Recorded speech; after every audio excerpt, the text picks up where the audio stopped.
Mengenai guru penggerak itu sebenarnya mau tidak mau tuntutan sebenarnya Pak, apalagi yang masih muda gitu. Kalau saya udah 40 tahun ternyata, jadi yang masih di bawah 50 itu masih bisa ikut. Bukan sih ini berarti lebih 20.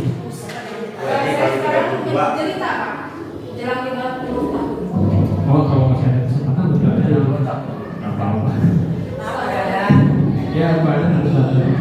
Jadi tidak lebih lah. Yang pertama kita mendapatkan ilmu, yang kedua kita mendapatkan pengalaman, yang ketiganya kita bertemu dengan rekan-rekan yang boleh dikatakan geblek lah. Gebleknya itu motivasi dulu, motivasi semangat gitu. Jadi satu pemikiran itu untuk memajukan murid-murid kita. Nah, saya itu harus menyampaikan budaya positif sekolah atau disiplin positif. Ini yang harus saya sampaikan kepada rekan-rekan. Sebenarnya kalau di sekolah kita dibilang budaya positif itu sudah berjalan. Bahkan kegiatan ekstrakurikuler, kegiatan kebiasaan itu sudah sangat bagus. Namun selama ini kan kita hanya berjalan begitu saja ya. Tidak ada programnya, tidak menyentuh hal-hal kecil, terus tidak disepakati bersama. Artinya ketika misalnya Pak Ustadz mengadakan suatu kegiatan pramuka, jadi tidak semua unsur terlibat. Kalau pada kegiatan-kegiatan sebelumnya, beda dengan kegiatan kemarin waktu kita maulid, yang karena kita punya konsep dari awal, kita kolaborasi dengan banyak orang, dengan banyak pihak, akhirnya kan kegiatan itu kita menghasilkan kegiatan yang berbeda. Nah, itu nanti yang harus kita pertahankan setiap ada kegiatan, tidak hanya di kegiatan, jadi di kegiatan pembelajaran sehari-hari juga sama. Jadi kita usahakan ada kolaborasi. Kalau misalnya saya tidak bisa, mungkin rekan saya bisa. Kalau misalnya saya tidak mampu, mungkin rekan saya mampu. Atau misalnya kepala sekolah kurang menguasai IT, kan ada anak buahnya yang pandai IT. Ya. Atau misalnya kata gurunya, saya guru baru, belum punya pengalaman. Cobalah curhat kepada rekan yang sudah punya pengalaman. Ya, kadang-kadang pengalaman itu tidak didapat dari bangku kuliah, dari trik rekan-rekan. Contoh, misalnya ketika dulu ada istilah CBSA, bulan senang itu bagi guru baru berat. Iya, bagi guru baru bagaimana menenangkan anak itu sangat susah. Tetapi bagi guru senior nggak masalah. Kenapa? Sebab sudah berpengalaman, sudah punya. Ya, jadi lambat laun pengalaman ini harus kita asah, harus kita pisahkan. Kemampuan juga kita harus ditingkatkan. Kenapa ditingkatkan? Kan anak dari tahun ke tahun itu berbeda. Mungkin kelas 1 kalau sekarang karakternya seperti ini ya beda ya. Tahun berikutnya beda lagi. Apalagi sekarang zaman teknologi, anak kelas 1 sudah pada pintar menguasai teknologi, pintar menguasai komunikasi. Kalau kita tidak bisa mendahului mereka, yang kita akan terus sama anak kita. Akibatnya anak-anak kita kurang hormat kepada kita. Ini yang berbahaya. Ketika anak merasa pintar, dia akan sombong, tidak hormat kepada guru. Akhirnya apa? Ilmunya tidak bermanfaat. Kenapa? Tidak ada adab di situ, tidak ada akhlak di situ. Siapa yang gagal? Kita yang gagal. Kita tidak bisa mendidik anak-anak kita. Kalau saya mau belajarkan, ya masalah ya.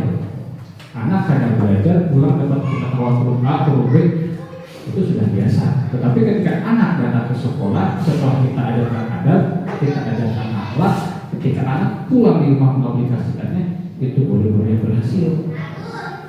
Iya, itu yang paling susah. Nah, langsung saja ke materi. Salam berbahagia. Ini yang akan kita bahas, budaya positif. Nah, ini yang harus kita pahami. Jadi guru itu harus memahami kebutuhan putra putrinya. Ya, kebutuhan putra putrinya. Jangan sampai gini, ketika ada orang tua sekolahkan anaknya di sini, dia punya harapan, punya ekspektasi. Orang tua ini nanti ketika anak saya kelas 1 setidaknya bisa mengenal ABCD, setidaknya bisa membaca doa-doa harian. Kemudian pada kenyataannya setelah setahun melaksanakan pembelajaran di sini, anak itu tidak bisa apa-apa. Siapa yang kecewa? Yang pertama kecewa adalah guru. Kenapa? Saya tidak berhasil beri anak saya. Kemudian yang kecewa yang kedua siapa? Anak itu sendiri. Kok saya mah kelas 2 gak bisa apa-apa ya? Tapi kecewa anak ini tidak dirasakan sekarang. Nanti mereka akan kecewa setelah mereka di kelas 2, kelas 3 atau ketika dewasa. Dan yang kecewa yang ketiga adalah orang tua. Banyak kita sering mendengar, Kapira bisa melakukan dirinya mah, anak saya tidak bisa nahan. Sering ya? Kapira bisa melakukan dirinya mah, anak saya baru-baru kene. Kenapa seorang tua sampai bisa mengatakan seperti itu? Karena harapan mereka, kebutuhan mereka tidak dapat kita penuhi. Akibatnya apa? Rasa hormat orang tua kepada sekolah tidak ada. Rasa hormat orang tua kepada guru tidak ada. Ya, karena kita tidak bisa memenuhi harapan dan kebutuhan anak didik kita. Sebenarnya cara memenuhinya bagaimana? Mudah sebenarnya. Yang penting kita konsisten. Kita harus tahu caranya. Kita harus tahu kebutuhan putra putri kita ini. Nah, kalau dulu kita pernah mendengar kebutuhan dasar manusia, ingat gak? Sandang, pangan, papan. Apakah sekarang masih berlaku? Berlaku nggak? Iya benar. Tidak sesederhana itu kalau sekarang. Kalau dulu waktu kita sekolah, yang penting perutnya, yang penting bisa tidurnya, ya kan, yang penting punya rumah, punya pakaian, udah gak masalah. Kenapa? Lingkungannya, kebutuhan hidupnya pada waktu itu berbeda dengan kebutuhan hidup sekarang.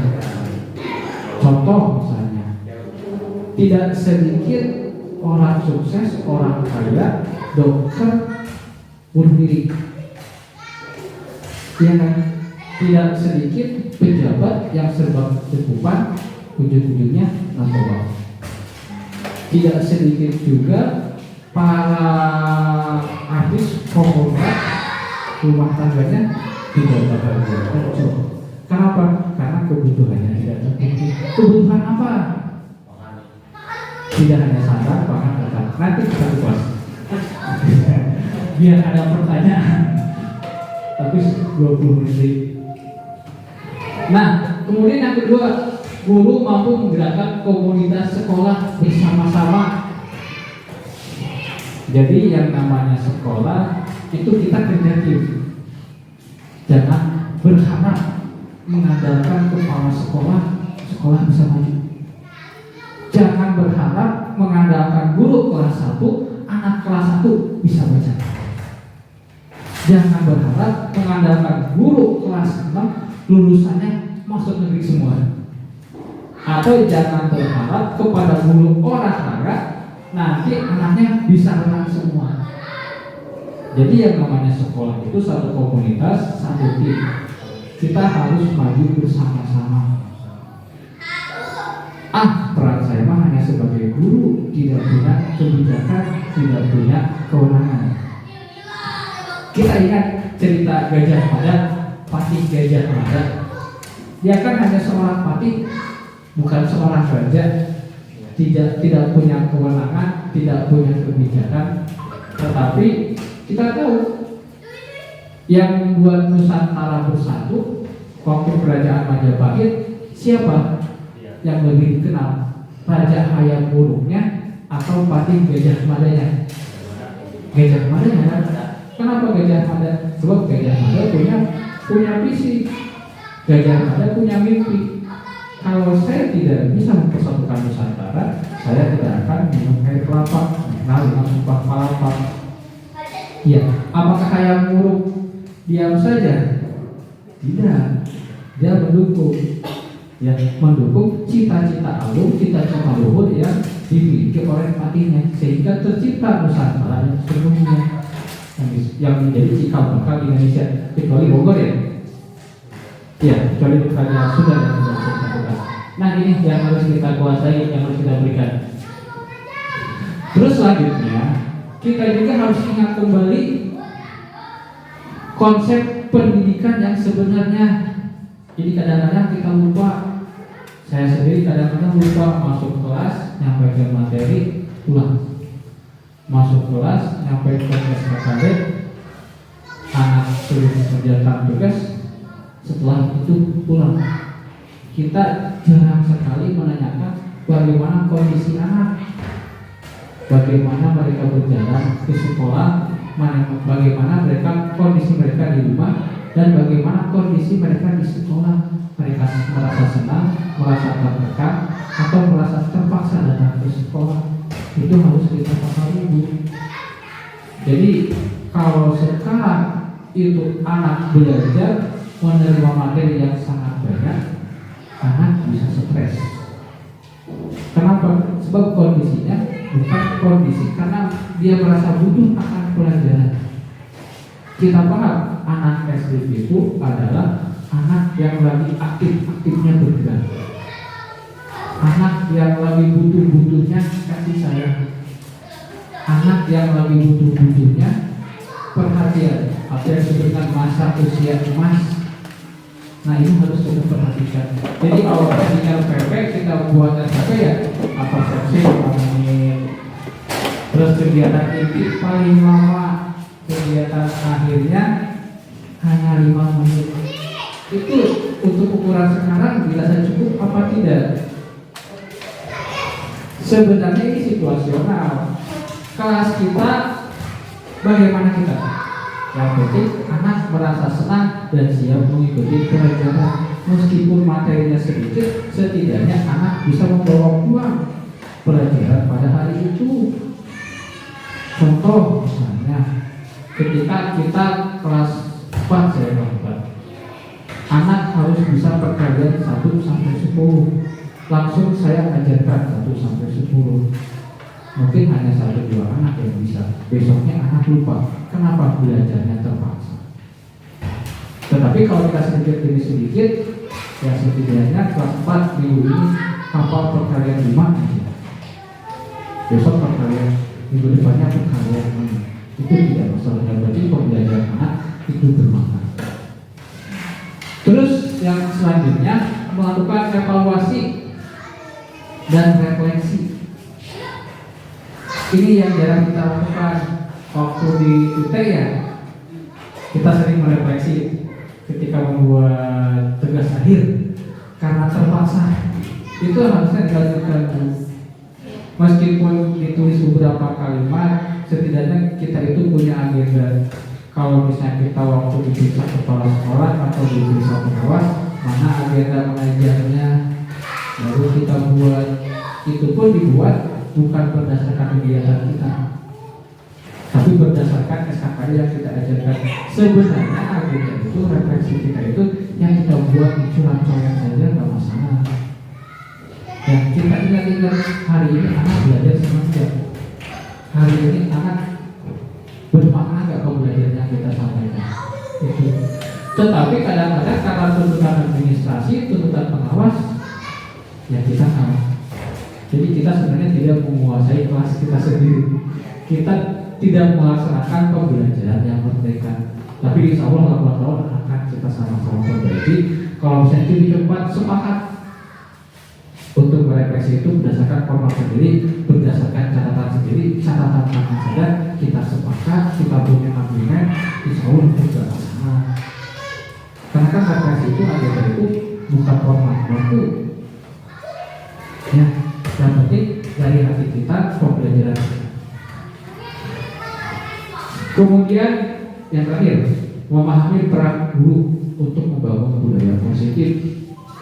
Ada istilah guru kecil berdiri, murid kecil berdiri. Ya mau tidak mau ini masih melengkapi kita, masih melengkapi masyarakat. Tetapi nanti akan kita bahas kenapa bahasa seperti ini masih ada dan ada solusinya sebenarnya. Jadi kalau misalnya contoh ini kita terlambat datang ke sekolah, itu kan tidak mungkin tanpa ada sebab, pasti ada sebabnya. Ya, dan itu pun ada solusinya. Kalau misalnya sekolah membuat aturan terlambat 15 menit, potong 15.000, nanti yang terlambat itu akan rajin ke sekolah karena takut dipotong, bukan karena kesadaran. Akhirnya ketika peraturan itu tidak ada yang mengawasi, ya sama-sama kita langgar. Iya kan? Semakin banyak peraturan menandakan semakin banyak pelanggaran. Setuju? Iya kan? Semakin banyak peraturan, semakin banyak pelanggaran, dan akan dibuat peraturan baru terus-menerus, dan pelanggaran baru pun akan terus berulang. Nah, bagaimana nanti kita menghilangkan peraturan? Nah, itu saja. Sebenarnya materinya banyak. Nah, ini sudah mulai masuk. Hukuman dapat mendisiplinkan anak. Setuju kan? Ya.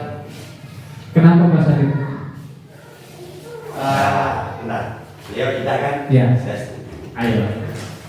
Enggak apa? Jangan takut sama rekaman, kita bebas. Enggak, beliau dulu. Oh, Mas Arif dulu. Biar terdengar jelas suaranya. Sebab nanti rekamannya juga tidak ada benar-benar salah, berarti ada. Menjawab evaluasinya. Iya. Menjawab. Hukuman dapat mendisiplinkan anak, saya tidak setuju. Karena beberapa proses yang memang sudah pernah kita laksanakan terhadap anak didik kita, terutama tidak semua hukuman itu dapat mendisiplinkan anak, tapi bahkan anak itu bukan malah dicira dengan hukuman, tapi banyak sekali anak yang malah menghindar daripada apa yang kita seperti contoh begini, ketika anak saya di kelas dihukum, mungkin dia santai dengan hukumannya, santai saja dengan hukumannya. Kenapa kebal? Seperti silahkan nanti yang misalkan datangnya terlambat, kalian saya hukum dengan mencatat atau menulis gitu. Santai saja anak, saya nanti nulis saja, besok lambat lagi, seperti itu. Jadi saya kurang setuju, ya, bukan tidak setuju tapi kurang setuju, karena tidak semua hukuman itu dapat mendisiplinkan. Terima kasih Mas Arif. Sekarang Pak Ustadz yang setuju. Dulu saya sama Pak Ade benturan dalam hal positif ya. Nah, sekarang punya lawan baru. Benturan di sini yang artinya bukan berarti itu ya. Jadi al-insanu anwa'u, manusia kan macam-macam. Saya maaf, saya sesungguhnya seperti kita lari ke hukuman seperti ini pelampiasan hati kan. Maksudnya begini, ada beberapa hal yang di situ ada arti Jawa witing tresno jalanan sukabumi. Orang cinta itu dikarenakan sebab terbiasa. Terus tadi ada beberapa hal dari yang pertama kekurangan setujuan di situ. Saya beberapa mengutip dari ulama-ulama besar yang di situ. Kita ambil satu contoh. Di pondok pesantren modern Salafiyah dan Syafi'iyah. Yang kedua di pondok Salafiyah Syafi'iyah ala tradisional. Sebab kita juga tahu sendiri, kita memilih tetap ke pendidikan, sebab konsep saya mengajar pakai itu gitu. Begitu pokoknya kalau di Salafiyah Syafi'iyah modern, pokoknya kesalahan dikit dihukum, kesalahan dikit dihukum, mau cerah mau enggak kesalahan sedikit dihukum di situ dalam tanda kutip ya, dalam tanda kutip mau keras mau apa yang penting pokoknya di situ. Kemudian di situ perbandingannya sangat jauh banget. Kita bisa lihat ya, kita diberhentikan, makanya saya berani ngomong bebas. Ntar kalau berkumpul sama yang Salafiyah Syafi'iyah ala tradisional dikirain saya juga berbenturan. Perbedaannya jauh banget. Kenapa? Yang di modern itu sebab dia aturannya disiplin, salah dihukum. Dihukum itu kan pertama lama-lama akan terbiasa dan dia juga akan membiasakan diri. Contoh yaitu tadi di 21 sesi tadi. Kalau di pondok pesantren Salafiyah Syafi'iyah yang ala tradisional, ya udah kali gitu mau ngaji nggak ngaji yang penting mah terserah. Padahal di situ jelas banget kan, dukain wakil zain wasdibar di taklim itu, wabul gotin wa irsyadi ustadi wa tauli zamani. Jadi tidak hanya mengandalkan tauli zamaninya, yaitu kedisiplinannya di situ yang sangat penting. Makanya saya di sini mengutarakan satu konsep yang berbeda, yang akan berbalik dengan apa yang pembiasaan itu. Contoh, siapa yang mau dimarahi pasti semua akan takut. Ya, kalau sama kita, sebab metode kita akan berbeda. Siapa yang belum dihukum, ya mereka jujur dengan sendirinya dan dia akan melaksanakan itu. Dengan di situ kita tetap kita menggunakan konsep yang berbeda, menggunakan hukuman di situ, di mana hukuman itu yang sifatnya membangun anak itu. Contoh, dulu kan semua guru-guru dengar sendiri yang babuk siap, monyet siap, angin siap dan lain sebagainya. Dulu bebas kan, ya di sekolah kita. Sebab tidak ada yang peduli amat. Paling-paling cuma gitu ada. Kita tidak ada bergerak. Tapi dengan konsep pribadi psikologi kita dan akhlak kita yang berupaya semaksimal mungkin, sebab itu kata-kata yang berbahaya, maka siapapun yang mengatakan itu, ya pertama ya pasti kena cepat. Sebab di situ kita kenakan sanksi, maka semua guru juga menyaksikan, mungkin kelas 1 sama kelas 2 ya, sebab masih istilahnya masih belum terbiasa dengan lingkungan kebudayaan kita. Mungkin di situ alasan kami sangat setuju kalau yaitu dihukum. Contoh, saya sering terlambat. Sebenarnya saya juga senang mau dihukum juga mau. Sebab apa ya? Memang itu tanggung jawab kita. Diarananya begitu. Cuman alhamdulillahnya memang di satu konsep seperti ini pertanyaan pemantik di situ setuju atau setuju. Kalau satu ruangan ini setuju itu fatal. Kalau semua tidak setuju itu pun fatal. Sebab apa? Kalau satu setuju berarti ya udah satu itu doang. Itu nggak mungkin. Bukan mungkin. Yang jelas konsepnya seperti itu. Terakhir kata Imam Ghazali, di mana ada kesalahan, maka disitulah hukumnya yang ada. Kata Sayyidina Umar, aku siapkan kau pelepah kurma untuk memukul jika kau membuat kesalahan. Itu diantaranya. Jadi dua perbandingan yang luar biasa di situ punya alasan yang sama positifnya. Terima kasih. Terima kasih Ustaz. Baik, terima kasih. Tadi kita menyimak kedua kesimpulan antara pro dan kontra ya. Kalau di sini saya juga ingin ingin tahu lebih jelasnya ini bentuk hukumannya seperti apa gitu kan, karena yang saya ketahui positif. Berarti karena setiap hukuman itu tidak bisa diterapkan Pak dalam setiap pelanggaran seperti itu. Nah berarti ini hukuman tentang positif. Kalau saya sih lebih setuju kalau setiap ada pelanggaran itu harus ada hukuman. Tapi hukuman itu lebih kepada ada perjanjian itu dengan siswa, tapi bukan kita yang membuat, tapi siswa yang membuat, seperti itu Pak. Terima kasih Pak Dan, sudah mulai mengarah kayaknya. Ada lagi atau langsung ke nomor 2, pemberian hukuman positif.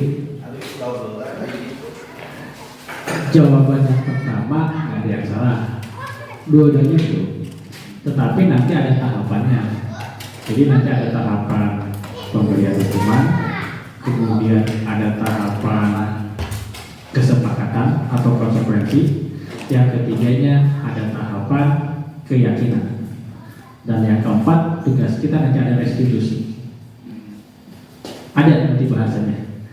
Kemudian kita yang kedua dulu ya. Nanti ketemu jawabannya. Jadi saya tidak bisa menjawab sekarang. Nanti Bapak Ibu akan menemukan jawabannya sendiri. Contoh misalnya tadi Ustaz mengatakan ada di pasal itu hukuman tidak setuju. Kenapa Allah menciptakan? Ya kurang setuju. Kenapa Allah menciptakan surga dan neraka ya? Iya kan? Berarti kan neraka sebagai tempat menunggu. Kemudian kata Ustaz, hukuman itu harus setuju. Kalau misalnya neraka itu sebagai tempat hukuman, kenapa Rabi'ah Adawiyah mengatakan jika surga dan neraka tak pernah ada, apakah kita masih bersetuju kepadanya? Nah, itu lainnya kita mana? Ya, nanti kita ngomong lagi. Kemudian pada ada kesepakatan hukumannya apa. Nah, nanti kita akan berlanjut ke sana. Jadi kalau misalnya kita buat peraturan yang menimbulkan hukuman, itu jangan dibuat sepihak. Kalau dibuat sepihak, berarti nanti semua orang akan takut akan lari dengan hukuman. Tetapi kalau peraturan yang dibuat antara kesepakatan antara guru dan murid, nanti kan tahu sendiri hukuman yang bakal saya dapat terhadap pelanggar ini apa. Jadi anak sadar akan hukumannya. Ya. Kemudian yang ketiga kayaknya ini, memberikan penghargaan dapat meningkatkan motivasi belajar anak. Setuju apa enggak? Sangat setuju. Gantian terserah ibu-ibunya. Setuju enggak Bu? Kalau misalnya anaknya satu dikasih hadiah, setuju enggak? Setuju. Alasannya Bu.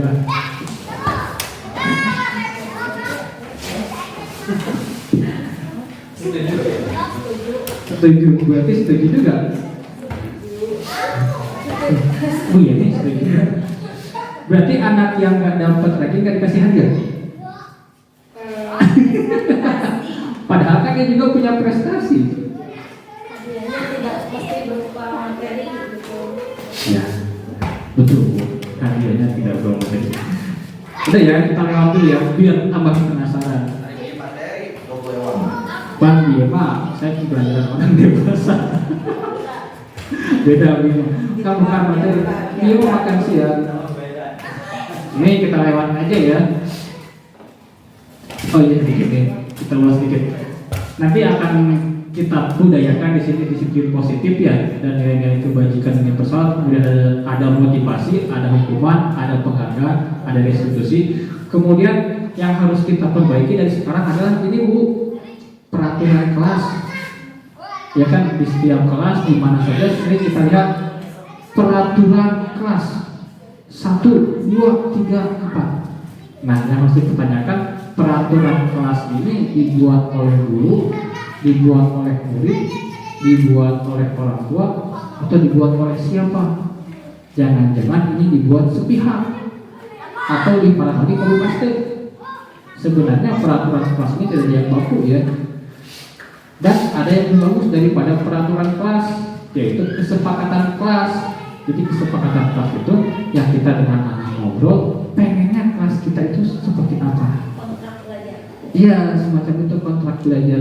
Dan nanti di atas kesepakatan kelas ada keyakinan kelas. Kenapa keyakinan kelas? Yakin? Iman? Percaya? Pertanyaan dasarnya, kenapa kita masih berdoa? Iya kan? Nah, kata keyakinan kelas ini nanti harus kita sampaikan kepada anak, harus kita ajarkan. Kenapa? Biar anak itu meskipun tidak ada kita, tidak ada pelanggaran, anak itu akan yakin bahwa saya itu akan berbuat baik di kelas. Nanti kita ulas ya, ini perlu sepintas-sepintas. Kemudian bagaimana menumbuhkan keyakinan kelas? Ada kebutuhan dasar manusia dan dunia berkualitas. Jadi ada kebutuhan makan, pangan, papan, itu kita lewat. Ada 5 kebutuhan dasar manusia. Ya. Kemudian ada restitusi, posisi kontrol, ada segitiga restitusi. Nah, kita mulai dari yang pertama. Udah 30 menit. Nggak apa-apa ya, Bu ya. Ya serius asik ini. Ini contoh nih. Saya punya tangan. Isinya apa aja lah. Saya cepat. Ada nggak yang bisa membuka kepala tangan saya? Ada. Ada. Bisa kan? Bisa. Caranya? Caranya. Nah, Gimana tadi Pak? tangan saya dikepal. Atau tangan Ustaz dikepal. Bisa nggak dibuka? Bisa. Bisa. Bisa. Bisa dipaksa kan? Bisa dipaksa. Bisa dengan kesadaran? Ya, dengan cara lain juga bisa. Bisa dengan tuntutan? Tipuan. Bisa dengan tipuan? Tipuan. Kekerasan terakhir. Dengan kekerasan? Kekerasan. Nah, yang paling enak yang mana? Kesadaran kan? Nah, sekarang tujuan kita adalah menyadarkan anak-anak kita. Iya. Jadi gini.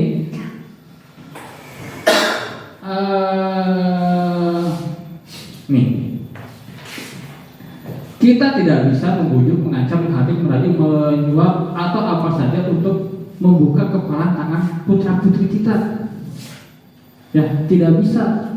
Meskipun bisa, nanti pembelajaran apapun yang kita berikan kepada putra putri kita, ya ibaratnya tidak akan masuk ke kepalanya. Kenapa? Karena bukan kesadarannya. Ya, itu yang paling mudah. Jadi kita lanjut. Nah, perubahan paradigma teori kontrol atau teori pilihan. Kalau dulu guru yang berdiri di depan adalah guru yang bisa mengontrol murid. Kita sering mengatakan kepada anak kita, si ini mah badil. Kenapa kita bisa memvonis badil? Karena muridnya tidak bisa dikontrol oleh guru. Ya, berarti posisi kontrol di sini yang dilakukan oleh guru, guru adalah sebagai super power. Iya. Berarti guru ini yang bisa membuka kepala tangan setiap anak. Terus yang kedua, ketika anak itu sudah dikontrol, maka kita akan mengkritiknya, atau menghardiknya, atau menghukumnya. Iya. Apakah itu bermanfaat bagi dia, atau malah menyakitkan bagi dia? Ya, ini yang harus kita pahami. Jadi kalau misalnya ada anak istilahnya di luar kontrol, kita harus tahu latar belakangnya dulu. Si anak ini kenapa sampai melakukan hal seperti ini? Dan kita tidak bisa memvonis begitu saja. Ya, contoh, kita tahu si Putra kan? Si Putra yang kelas 6 Pak Asep ya? Kita sama-sama tahu si Putra. Kita harus tahu latar belakangnya bagaimana, tindakannya bagaimana, apa yang dia butuhkan. Terus si Jenal ya? Iya, si Jenal. Kenapa si Jenal seperti itu? Yang dia butuhkan itu bukan kekerasan dari kita, tapi perhatian. Kenapa perhatian? Kita tahu di rumahnya broken home. Kalau misalnya kita tabrak keras, di rumah dikerasin, anak frustasi. Ya, dia akan mencari kasih sayang dari yang lain, selain dari gurunya, selain dari orang tuanya. Dia khawatirkan dia mencari kasih sayang dari orang yang salah. Nah, jadi tugas kita sebagai guru, sebagai orang dewasa, sebagai orang yang belajar dan tahu ya, kita harus mengawasi anak-anak kita, harus mengontrol anak-anak kita, harus mengarahkan anak-anak kita. Bukan berarti kontrolnya memaksa. Terus yang kedua, yang ketiga, ilusi bahwa semua penguatan positif efektif dan bermanfaat. Jadi tidak semua yang anggap kita baik itu baik buat anak. Itu hanya ilusi. Jadi contoh begini, ketika anak bisa menulis atau gini, contoh yang paling mudah itu di PAUD sebenarnya. Anak PAUD sudah pandai membaca. Semua sepakat, orang tua senang, anak saya sudah bisa membaca. Ya, Mas Arif ya. Bahkan itu yang dituntut. Apakah itu berguna bagi anak? Belum. Iya, belum. Ya, itu sebenarnya apa? Kebaikan yang kita anggap baik, padahal itu tidak bermanfaat bagi anak. Contoh yang kita rasakan, kita di SMA belajar fisika, kimia segala macam. Sekarang ada manfaatnya juga. Oh iya, jadi bisa PS. IPA belajar teori atom, bermanfaat ya sekarang. Jadi kita sama-sama produk gagal sebenarnya ya. Iya kan? Iya, kita jujur-jujuran aja. Saya jurusan IPA Pak. Iya, manfaatkan teori atomnya. satu utama. Sekarang yang bermanfaat kan cuma ilmu agama, kenapa selamanya dipakai? Yang terakhir, orang dewasa itu berhak untuk memaksa. Ini yang sering kita lupakan, kita lupakan terhadap hak anak, kita lakukan ke anak. Ini kita berhak memaksa, ini yang salah Bu. Saya juga kadang-kadang di rumah di sini salah ya. Kita maksa anak. Contoh gini, tadi baru anak-anak ini ada teks, kamu baca, terus kamu kerjakan ini soalnya 3, jawabannya ada di teks di atas, kamu baca aja. Saya lupa, saya punya si Fahri nggak bisa baca, iya kan? Jadi saya memaksa anak yang tidak bisa membaca untuk mengisi. Akibatnya apa sih Fahri? Kacau, Pak. Kalau cicing mending kacau, dia mengganggu mencari jawaban sebisanya. Arek nyontek, arek maksa. Ini yang sering kita lakukan. Jadi kita tidak melakukan pembelajaran yang bermakna buat anak. Mungkin buat anak-anak yang lain yang sudah bisa baca, enjoy, dia bisa senang. Tapi buat si Fahri korban. Ini. Jadi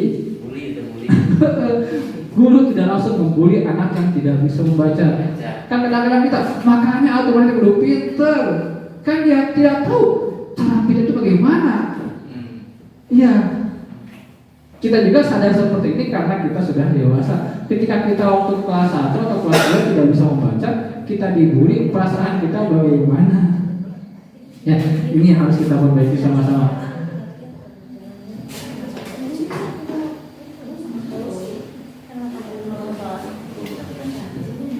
Terus siapa yang sesungguhnya memiliki kontrol? Tadi kontrol tangan Tea.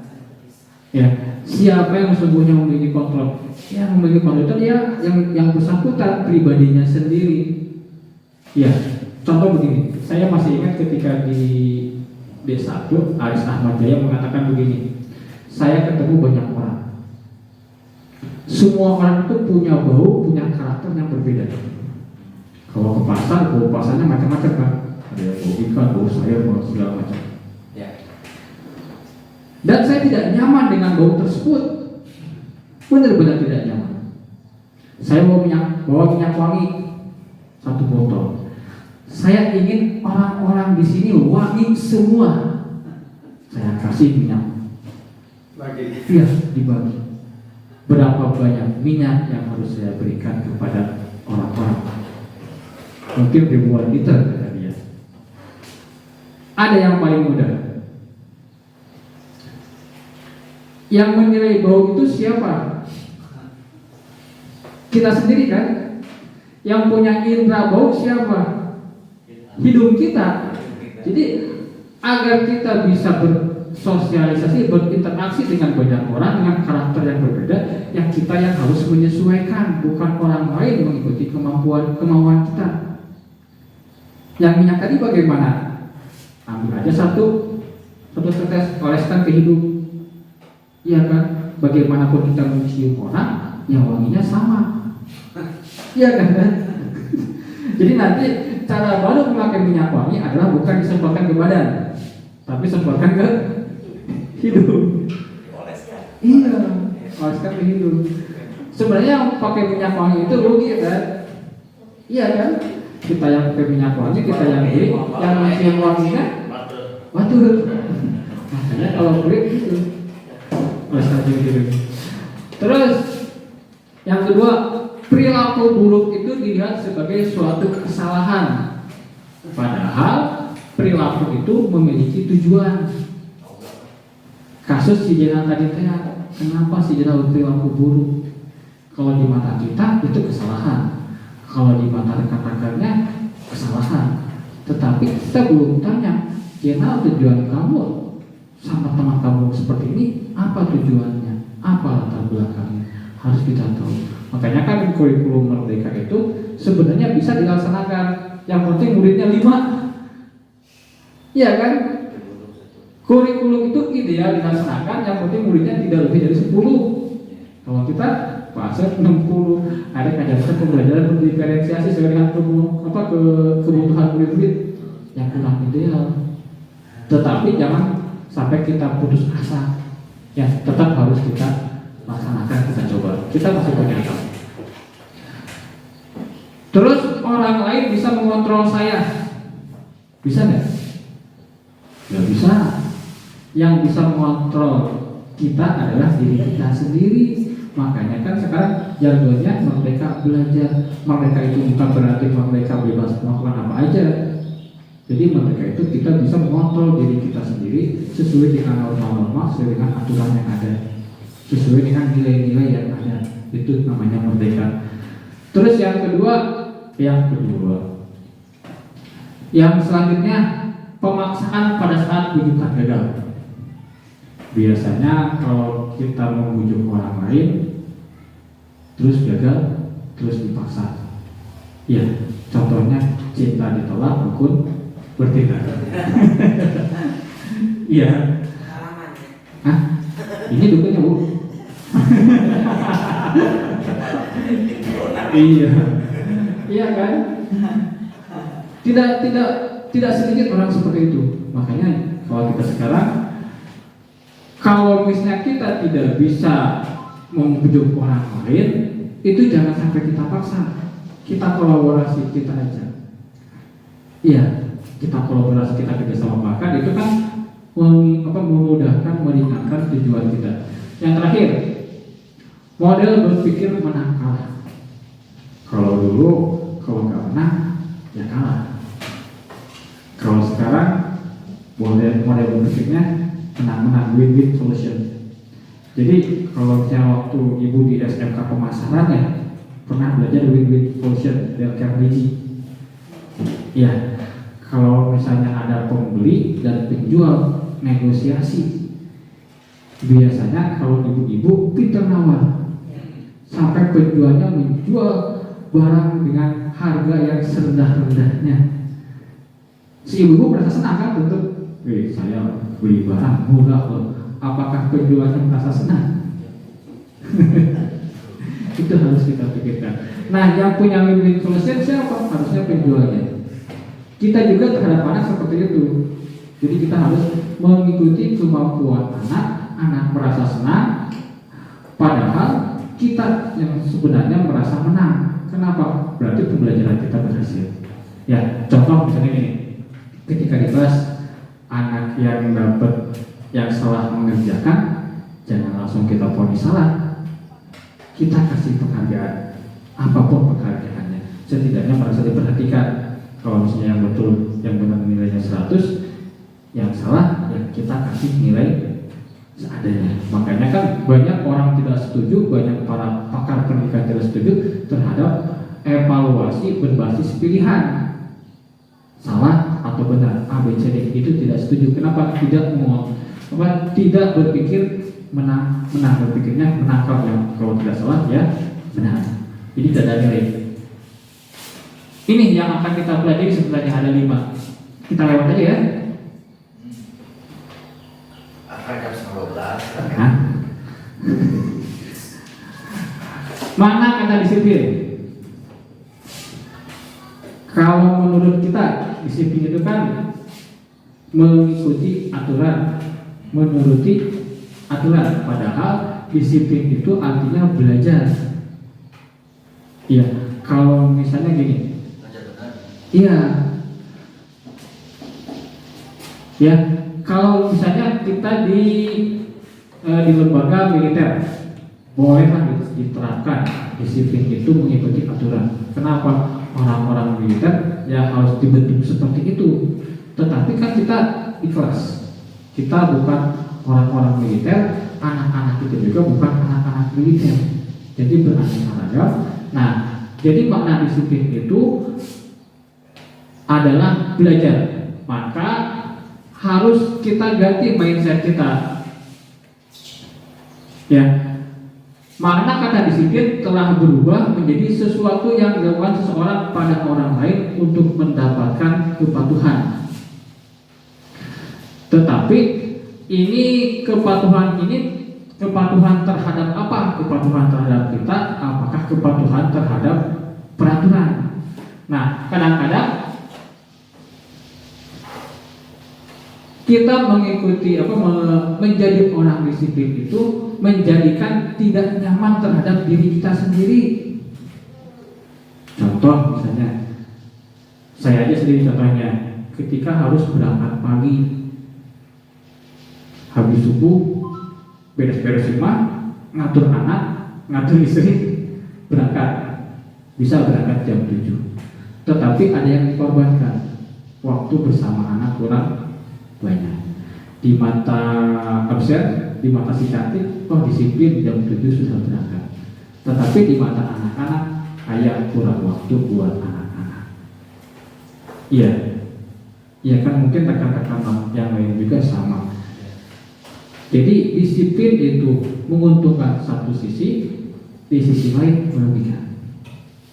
Makanya harus kita pikirkan. Jadi disiplin itu bukan berarti kita patuh sepatuh-patuhnya, tunduk setunduk-tunduknya, tetapi bagaimana tujuan kita itu akan tercapai.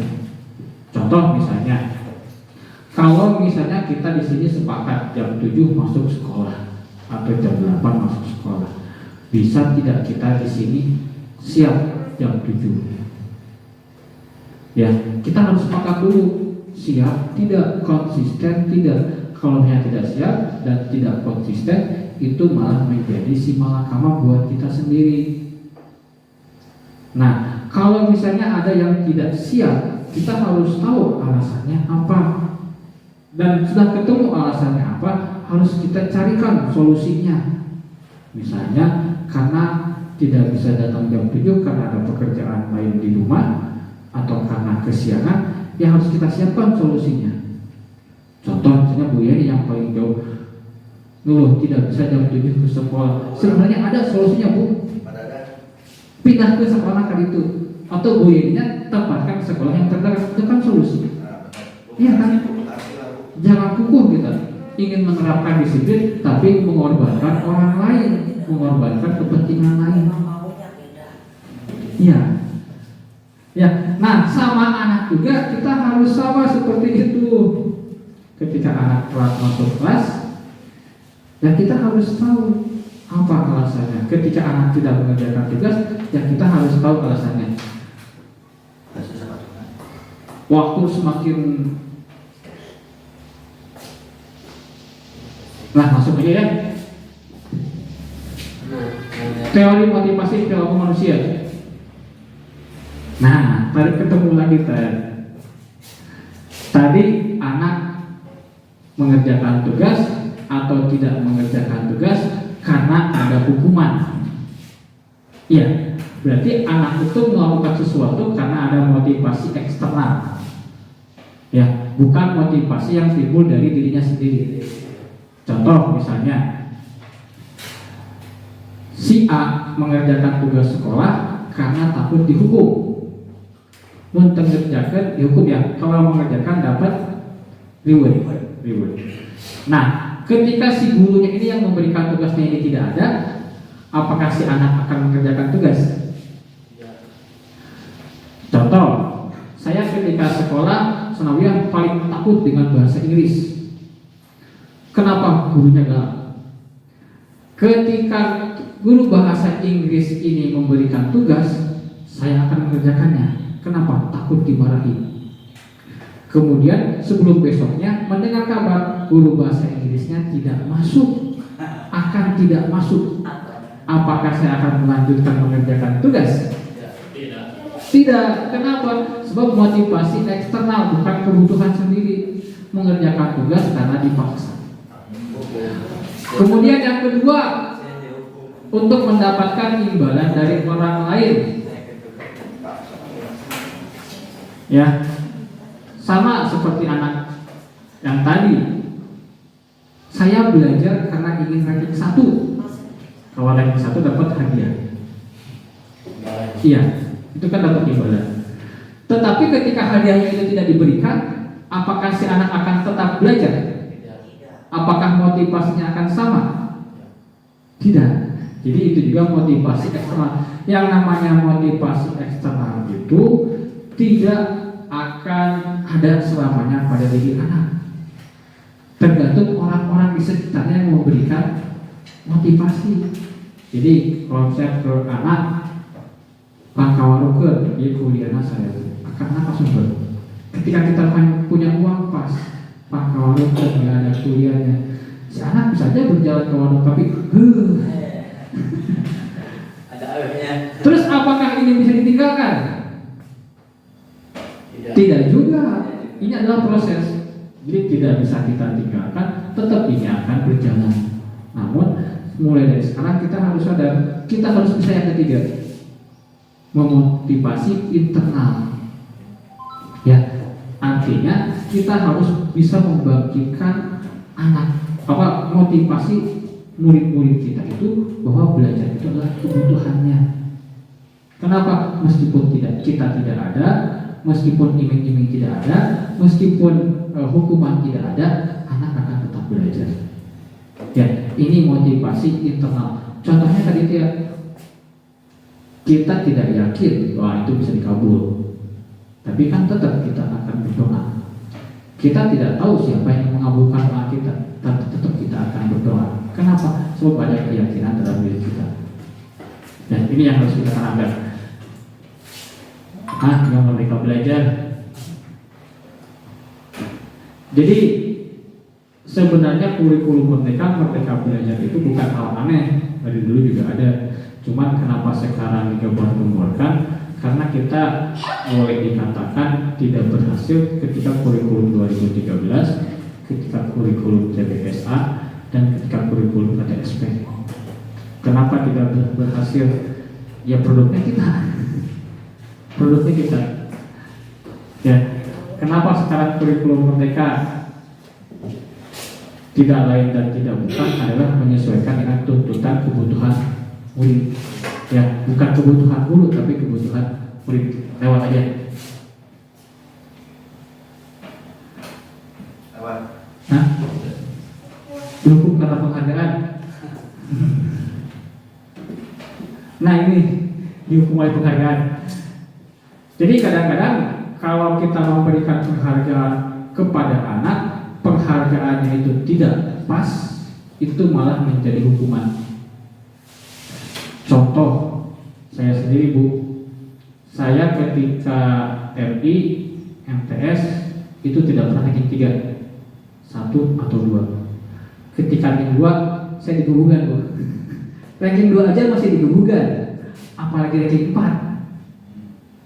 Padahal adik saya yang sekelas, dia ranking 10 tidak digebukan.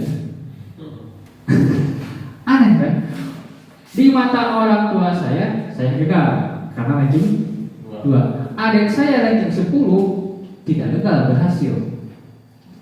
Kenapa? Karena dia terbiasa dengan ranking belasan. Iya kan? Jadi sebenarnya penghargaan itu adalah menghukum. Kenapa saya sampai digebukan? Karena kalau ranking 1 dipanggil ke panggung, dikasih hadiah. Iya kan? Ketika saya turun, tidak dipanggil sama sekolah, tidak dipanggil sama wali kelas, orang tua kan malu. Kok tuh anak saya nggak dipanggil? Yang dilampiaskan siapa? Anak. Makanya sering jadi perdebatan. Kenapa di SD tidak boleh ada ranking? Kenapa di sekolah tidak boleh ada ranking? Kita harus bisa menjelaskan kepada orang tua. Dan kalaupun ada yang meminta ranking, jangan dikasih. Sebab semua anak adalah ranking 1. Iya. Saya ditanya sama mamanya Pak Hari kemarin, Pak Hari kumaha belajarna ranking 1 Bu? Kenapa ranking 1? Anak lain tidak mau piket, dia piket. Anak lain ketika habis sholat duha, ini cuek, ini nggak ada yang bawa. Si Pak Hari tanpa ada perintah, dia bawa. Kemudian si Putra waktu kelas 5, si Putra ranking 1 di mata saya. Kenapa? Setidaknya dia bisa mengontrol dirinya sendiri ketika dibandingkan di kelas 4-nya. Ya, jadi semua anak adalah ranking 1 di mata kita.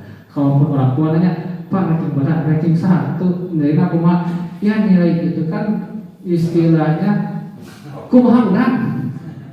Ya, yang penting objektif. Ya, nilai matematikanya 5 tetapi kawaru masih salah, atau nilai matematikanya 10 tapi kawaru masih salah, ketika ada kembalian dia tiba ke kantongnya, itu kan nilai matematikanya tidak berguna. Nilai agamanya 10 tetapi ketika ada azan dia masih tiduran, itu kan tidak berguna. Tetapi nilai agamanya 5 ketika azan, ketika dia sholatnya rajin, ngajinya rajin, itu kan nilainya berguna. Ya, jadi jangan sampai kita menghukum anak kita dengan penghargaan. Nah, ini Bu, Bapak, bentuk penghargaan yang seharusnya kita berikan kepada anak kita. Jadi setiap anak itu diberikan penghargaan secara khusus. Setidaknya kita ngobrol dengan putra putri kita dengarkan curhatan hati mereka. Pak, sering di forum diskusi, anak SD susah diajak diskusi, susah diajak ngobrol. Ya, tetapi setidaknya ketika anak itu mau berbicara kepada kita, dia menyampaikan satu kalimat, itu sudah bagus. Besoknya atau minggu depannya kita ulang lagi, kita ajak ngobrol.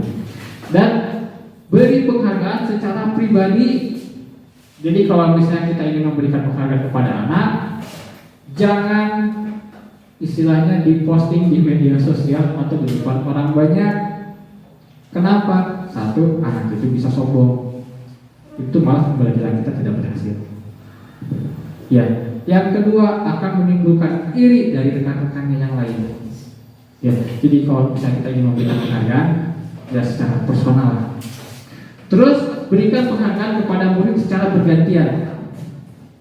Ya, kalau saya kira di kelas punya 30 murid, ya setiap hari kita keliling lah, atau sehari 2 atau 3. Penghargaan itu bukan berarti ya materi ya. Kita ajak bicara aja, kita tunjukkan kasih sayang kita tunjukkan perhatian kita, itu sudah lebih dari cukup bagi anak kita. Kemudian beri penghargaan secara konsisten. Ini yang sering kita lupa, konsisten. Ya, makanya alhamdulillah kita di sini ketemu dalam satu keluarga G74. Kalau kita tidak konsisten, kita saling mengingatkan. Ya, ingatkan. Terus dan fokus kepada proses. Ya, proses. Contoh misalnya anak itu bisa mengerjakan soal. Apakah dia mengerjakannya dari contekan? Apakah dia mengerjakannya bekerja sama dengan orang lain? Apakah benar hasil karyanya sendiri? Ya, jadi yang dinilai adalah prosesnya. Sampai sini ada pertanyaan?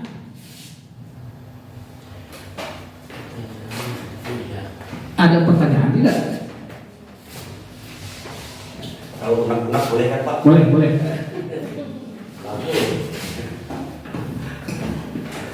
Maafkan semuanya.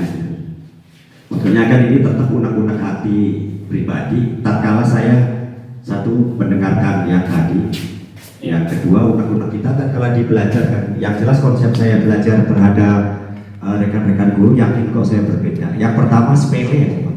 Iya. Mungkin di antara guru-guru kalau anak makan di kelas kan, jangan makan di kelas, kita sedang belajar. Malah kalau saya bebaskan. Dan itu ada nilai ada maksud tersendiri. Itu satu. Yang kedua, tadi diutarakan yaitu JBSA gagal, itu gagal. Di antaranya ya, bukan berarti menjelaskan Pak Roman menjelaskan bahwa konsep itu gagal, enggak. JBSA gagal, kemudian apa tadi?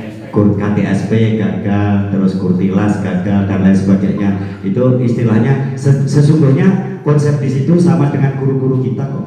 Meskipun kita dikasih CPSA, meskipun kita dikasih KTSP, meskipun kita dikasih Kurtilas, yakin di kelas kita tetap berbeda. Sebab saya kembali di awal yang tadi, al-insan anwa, itu aja, anwa. Terus apa itu namanya? Saya pernah memprotes, benar-benar memprotes, yaitu Pak Ugan. Beliau pengawas SD, pengawas PAI di SD. Waktu itu kita pelatihan di Cigombong. Waktu itu. Di antaranya yaitu dikit-dikit yang diutarakan adalah Plato, dikit-dikit yang diutarakan adalah konsep Scrotus, dikit-dikit yang diutarakan dengan itu. Saya benar-benar waktu itu yang ada menghujat, kurang terima gitu. Enggak, itu ungkapan hati Pak. Sebab Di antaranya konsep-konsep orang Barat itu adalah yang diambil konsep-konsep belajarnya para tokoh-tokoh, istilahnya para tokoh-tokoh Islam gitu. Tapi kenapa di Indonesia kok dikit-dikit kata dia, dikit-dikit kata dia, kok bukan tokoh-tokoh Islam gitu. Jadi nanti kan seumpama enggak, ini kan tadi saya bilang bahwa ini unek-unek gitu. Nanti kan Bapak tatkala ikut istilahnya pelatihan lagi, kenapa sih harus begitu? Apakah tokoh Islam itu nggak ada? Padahal saya pribadi kalau di kelas benar tokoh-tokoh Islam yang saya pakai. Saya nggak pernah menggunakan konsepnya Plato. Kita ya baca lah Plato, konsepnya Socrates, terus istilahnya Galilea dan lain sebagainya. Saya juga baca itu. Isaac Newton, sesungguhnya saya juga baca. Tapi dan itu saya pakai, saya tidak mau menggunakan sebab tokoh-tokoh Islam itu banyak sekali, seperti Al-Farabi, terus Ibnu Sina, Ibnu Khaldun, sehingga tokoh di Bogor yang luar biasa itu. Ini mau unek-unek Pak sekali lagi. Itu diantaranya. Jadi konsep yang sesungguhnya itu tidak ada yang gagal, tergantung kita membawanya itu aja. Makanya dalam penyampaian di situ kan nggak apa-apa kan Pak unek-unek. Itu unek-unek di sini. Kenapa sih kok harus mereka yang tokoh-tokoh yang jauh dari kita itu yang dipakai gitu. Tapi bukan di sini mengkritik Pak Roma loh, sama sekali enggak. Ini kan unek-unek di dalam istilahnya ruangan kita gitu. Terus permintaan maaf, mohon maaf saya tadi perbandingan sama Ustadz Sarif. Yang dimaksud permintaan maaf dari saya, takutnya saya nanti menjelaskan saya nggak detail terlalu cepatnya dan singkatnya. Contoh pondok modern sama tradisional tadi. Nah, sesungguhnya pengen menjelaskan panjang lebar, tapi kan waktu diantaranya itu dan yang lain. Apa itu ungkapan saya? Yang pertama tadi jawaban tadi, yang pertama mudah-mudahan tidak jadi satu kendala dan beban, sebab itu harus dijelaskan secara detail gitu. Terima kasih Pak. Itu. Barusan juga berlawanan lagi. Iya. Dengan saya. Oh gitu. Mau berapa menit juga banyak baca pasti dijelas Pak Roman. Iya benar kan. Jadi tadi kenapa saya bilang gagal? Istilahnya kurikulum itu hanya berlaku beberapa saat. Ya, jadi kurikulum biasa tiba-tiba diganti. Sementara kita baru mau paham. Iya. Kurikulum KTSP saya udah mulai paham, tiba-tiba diganti Kurtilas. Kemarin Kurtilas kita udah mau paham ya?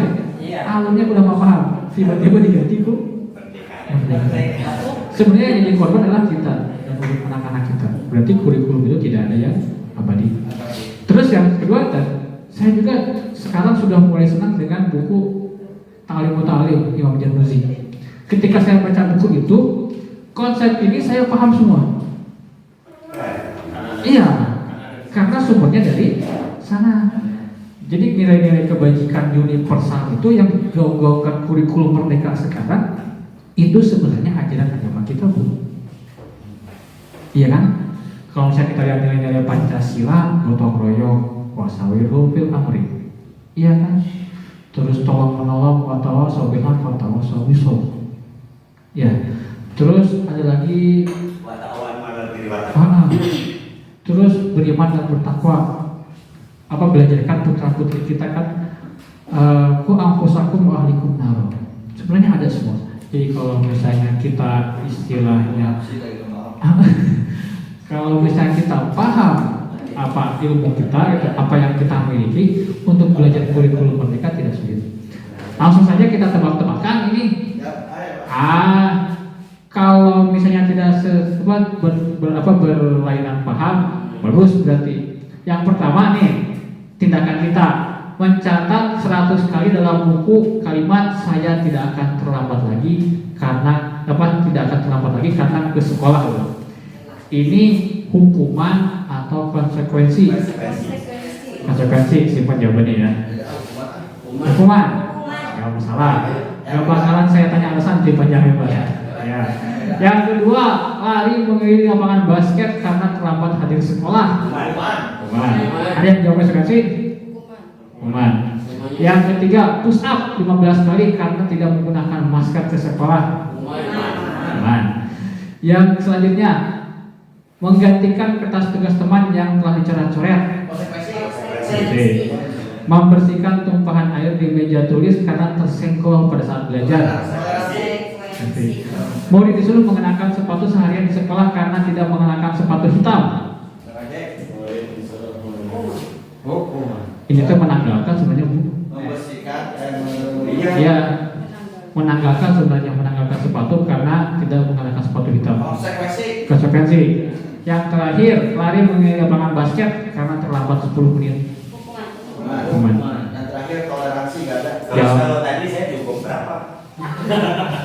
Tadi kan nggak ada jawaban yang salah. Semua benar. Dan ini jawabannya sama nggak? Menyanggah boleh? Boleh. 2 menit. Kalau bisa itu. 2 menit. Ini apa namanya mengenai hukuman dan konsekuensi. Tadi disampaikan oleh Pak Roman begini. Tadi ada aturan, ada juga kesepakatan. Ini mungkin antara aturan dengan kesepakatan ini mungkin ada hubungannya dengan hukuman dan konsekuensi. Ketika konsekuensi ini adalah ketika aturan yang disepakati. Kalau misalkan hukuman berarti aturan, bisa saja aturan yang dibuat tanpa kesepakatan. Contoh, anak, misalkan ketika kita membuat aturan bersama, kemudian anak itu melanggar, otomatis itu baru konsekuensi. Jadi makanya tadi saya bisa saja menyebutkan semuanya ini adalah hukuman. Karena apakah ini disepakati atau tidak? Oke, terima kasih. Assalamualaikum warahmatullahi wabarakatuh. Ya, terima kasih Pak Said. Tidak ada jawaban yang benar, tetapi harus ada bonus. Kita harus punya alasan, karena kan ini soal situasional. Ya, soal situasional. Jadi begini, ilustrasi sedikit. Kenapa kita kalau naik motor harus pakai helm? Padahal tidak ada polisi. Konsekuensinya. Iya. Terus kalau ada polisi, hah? Jadi satu kasus ada 2 tindakan. Kalau misalnya kita naik motor pakai helm karena ada polisi, berarti kita takut dihukum, ya kan? Ya, hukum. Tetapi kalau kita pakai helm naik motor, meskipun tidak ada polisi, kita tahu konsekuensinya. Jadi ini situasional sebenarnya. Tidak ada jawaban yang benar, tidak ada jawaban yang tepat. Tapi harus kita kondisikan sesuai dengan keadaan anak ya. Kita tidak bisa menghilangkan salah satu atau tidak bisa membenarkan salah satu. Kita lihat kondisi aja. Ya. Jadi sebenarnya guru itu banyak cara, banyak trik untuk mendidik anak. Jangan sampai kita kehilangan akal aja. Jadi jawabannya sudah ketemu ya. Ini kan jawaban yang dibuat orang nih. Berdasarkan konsepnya, berdasarkan situasinya mungkin di kota atau di sekolah-sekolah ideal. Kita kan lain lagi. Iya. Nih perbedaan antara hukuman dan konsekuensi. Jadi contoh begini, misalnya si A mengambil pensil si B dan mematahkannya, iya kan? Si A mengambil pensil si B mematahkannya. Kita sebagai guru pasti marah ke si A kan? Kita pertama kita bertindak menghukum si A, misalnya dengan push up. Itu kan hukuman. Kita tidak menghukum si A. Tindakan yang kedua, kita tidak menghukum si A, tapi meminta si A untuk mengganti pensilnya. Itu kan konsekuensi. Apakah si A merasa senang atau si B merasa senang? Iya kan? Ini kan tergantung situasional. Kumaha amun si A itu bukan duit pisan, itu bukan pensil pisan, bahkan dia sampai misalnya tidak jajan untuk memberikan mengganti pensilnya. Itu kan tidak menyenangkan bagi si A. Ya, jadi kita sebagai guru punya banyak solusi untuk hal seperti ini. Tetapi jangan sampai dibiarkan si A ini berulang. Iya. Bagaimana caranya? Kita tanya dulu, kenapa kamu memanahkan pensil? Kenapa kamu bertindak seperti ini? Kalau kamu posisi di berada di posisi B, apa perasaan kamu? Itu kan bisa kita lakukan. Ya, jadi istilahnya kita sebagai guru harus sedikit bersabar, sedikit lebih pintar. Kalau misalnya kita langsung mengadakan emosi, ya udah yang jadi korban adalah anak. Dan yang jadi korban adalah guru, Pak. Sebenarnya ketika guru memarahi murid, yang sakit adalah guru. Sakitnya apa? Menyesal. Iya, iya kan? Kita memarahi itu kita menyesal, meskipun anak itu salah. Kita menyesal. Kenapa ya harus marah? Nah, itu bisa dituangkan dalam jurnal kegiatan belajar kita setiap hari. Nah, terakhir ya, restitusi. Kayaknya di cut aja nih. Jadi restitusi itu adalah kita mengembalikan anak ke dalam kelompoknya. Ke habitatnya boleh. Contoh si A dan si B tadi ya kan, si A menyakiti si B. Setelah kita ambil tindakan, si B tersakiti jelas, ya kan, karena haknya diambil oleh si A. Apakah si A ini akan tersakiti juga? Jelas dia juga akan tersakiti. Kenapa? Dia sadar bahwa tindakannya itu adalah salah. Nah, ini namanya restitusi. Jadi kita mengembalikan si A ini, dia menyadari kesalahannya dan dia bisa kembali diterima menjadi anggota si B. Ya, ini yang harus kita miliki, kemampuan yang harus kita miliki, merestitusi anak yang salah, merestitusi anak yang memiliki tindakan di luar kewajaran.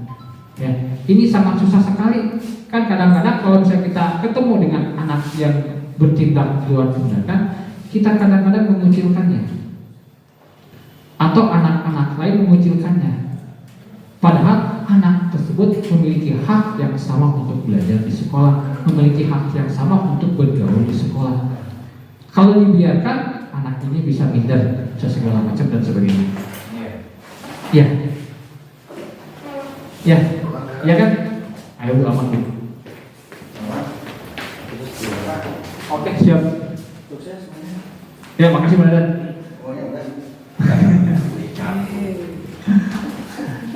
Nah, kita ketemu terakhir. Ada identitas gagal, ada identitas sukses. Jadi yang namanya identitas gagal itu kita menghukum. Identitas sukses itu ada dua, ada konsekuensi, ada restitusi. Kan pengertiannya beda. Kalau hukuman berarti ada aturan, ada kalau konsekuensi berarti ada kesepakatan, aturannya dibuat bersama, ada lagi restitusi. Ini yang harus kita kuasai, mengembalikan anak yang salah supaya dia memperbaiki kesalahannya dan anak itu bisa diterima kembali di kelompoknya. Ada pertanyaan? Kalau tidak ada, mau dilanjut apa dikat dulu? Sebenarnya tuntutan saya udah cukup sih, 1 jam lebih. Kat dulu Pak, besok kan ada kegiatan. Hah? Setuju Bis. Siap. Mudah-mudahan ketika ada. Maaf ya teman-teman, kayak nama tapi agak di luar sedikit. Seperti Bapak nggak mengajar di Kawarta, atau Kawarta dia baik di SMP maupun di SD. Ayahnya jangan manis sejak pintar matematika, pintar bahasa Inggris, tapi manis sholat. Percuma kamu pintar matematika, pintar bahasa Inggris, dan lain sebagainya, tapi namun manis sholat, mau sholat, itu kan kalau tanya di akhirat. Matematika mah di akhirat mau ditanya, bahasa Inggris mau ditanya. Tapi untuk sholat, kan itu utama. Gimana Pak? Lama Bapak gimana nggak jadi keluarga gitu? Gimana kita semua aja. Sebenarnya itu di satu sisi bisa diterapkan Pak, tapi di sisi lain itu menjadi bumerang buat kita. Ya, takutnya anak itu menyepelekan pelajaran matematika, dikhawatirkan seperti itu. Sementara kan kita berdoa Rabbana atina fid dunya hasanah, jadi baik di dunia baik di akhirat. Tapi kembali dibalik ini. Ilmu matematika itu hanya digunakan di dunia luar. Kita bisa matematika. Gunanya adalah bagaimana jadi pedagang, bisa itu, bisa nawan. Ini Bapak ngembalikannya kan ada di kamar kamu ya? Iya, berarti berhasil Pak.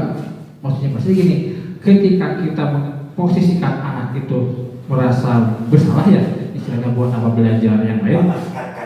Bapak nggak jawab ya, ini sharing ya. Bapak nggak jawab, sharing. Ya, ketika kita memposisikan anak di posisi itu, istilahnya mementingkan satu pelajaran tertentu, tapi kita ingat harus mengembalikan anak itu, ya benar Pak. Jadi kita kembalikan lagi anak kepada posisinya. Jadi kita rangkul lagi bahwa semua pelajaran itu penting, namun ada pelajaran yang nanti berlanjut sampai akhir. Ya, istilahnya kan gini, kalau pelajaran ini kan karena ada adat, kebudayaan, dan keyakinan, ya kan? Kalau agama itu kan keyakinan. Jarang negara berperang karena urusan matematika, ya kan? Gak ada orang berperang karena urusan istilahnya kekayaan. Tapi biasanya orang-orang berperang karena keyakinan. Kadang-kadang orang sekeluarga sendiri karena keyakinannya berbeda, ya sesuai dulu. Nah, tugas kita di sini kita menerapkan keyakinan kepada anak-anak sesuai dengan kondisi lingkungannya. Jadi jangan sampai kita di lingkungan istilahnya lingkungan agamis, kita terapkan keyakinan liberalis, itu bahaya. Ya, atau misalnya kita di SD di tempat keyakinan anak-anak itu adalah pelajaran agama penting, menyampaikan pelajaran yang lain, tetapi kita harus buka pikiran anak bahwa zaman sekarang itu butuh pelajaran selain agama umum. Kenapa? Ini untuk jalan mereka menyempurnakan pelajaran agamanya. Contoh misalnya jangan matematika, kita arif paloin. Iya, jadi seperti itu. Makanya guru harus lebih pintar daripada muridnya. Ada pertanyaan? Tadi guru yang dapat mengontrol siswanya adalah guru yang berhasil. Kemudian Berapa? seorang guru dikatakan berhasil, ia adalah yang dapat mengontrol siswanya. Ya. Nah, bagaimana kalau misalnya anak dapat terkontrol itu bukan karena memang bisa dikontrol, tapi mereka itu tertekan, takut karena sebelumnya perdagangan gitu kan misalnya. Apakah bisa dikatakan gagal ketika ada seorang guru yang di kelasnya ribet gitu, tapi anak-anak enjoy gitu? Itu gimana? Dikatakan gagal sih tidak, Bu. Jadi kan gini, karakter yang berbeda itu bukan hanya siswa. Guru juga karakternya berbeda-beda, stylenya berbeda-beda. Jadi kadang-kadang istilahnya gini, harus saling memahami. Guru harus paham terhadap karakter sekian banyak anak, anak juga nanti harus paham terhadap karakter guru. Tetapi karena guru ini orang dewasa, harus bisa memposisikan diri. Itu. Jadi guru itu tidak bisa dikatakan gagal seutuhnya atau tidak bisa dikatakan berhasil seutuhnya, karena yang menilai itu adalah anak-anaknya. Dan hasil penilaiannya itu bukan berarti sekarang ya, yang namanya pendidikan itu bukan kita ngajar dapat nilai berhasil, enggak. Tapi nanti ini investasi jangka panjang. Bukan berarti anak diam di kelas itu guru berhasil mengkondisikan anak. Iya. Contoh misalnya, ketika guru datang ke sekolah, ke kelas, ketika dengar suara sepatunya aja, anak langsung jumper. Itu kan ada pertanyaan. Guru adalah, apa anaknya perhatian sama gurunya? Iya. Jadi istilahnya kelas itu situasional saja. Kalau misalnya anaknya ketika butuh aktif, butuh interaksi dengan guru, mau berisik, mau apa terserah, yang penting terkontrol ya. Jangan ada sampai kecelakaan, tindakan kekerasan. Dan meskipun itu terjadi, kita harus bisa menyelesaikannya. Kalau kita tidak bisa, ada kepala sekolah, ada rekan-rekan guru yang lain. Ya, misalnya kan satu sekolah itu satu tim. Ya, jadi situasional saja, yang penting anak terkontrol sesuai dengan kemampuan kita. Jangan sampai kita memaksakan diri ya. Memaksakan diri merubah karakter kita. Ya, yang penting anak-anak kita di kelas merasa senang, merasa dihargai. Ya, hargailah anak-anak kita, nanti anak dia akan menghargai gurunya. Ya, makasih Bu Naya. Ada lagi? Oke, ada nggak? Tutup aja ya. 1 menit aja Pak. Enggak usah. 1 menit aja. Takut rekan-rekan, enggak ini mah ungkapan. Takut rekan-rekan guru itu pernah sering mendengar kata-kata saya dan anak-anak ngaku. Saya berteriak ke anak-anak itu bahasanya cuma gini, aku enggak butuh pintermu, tapi aku butuh rajinmu. Saya sering sekali mengutarakan itu. Jadi nanti kalau kita berbeda pendapat, saya mohon maaf dan itu akan saya jelaskan. Jadi Saya setuju. Saya setuju itu.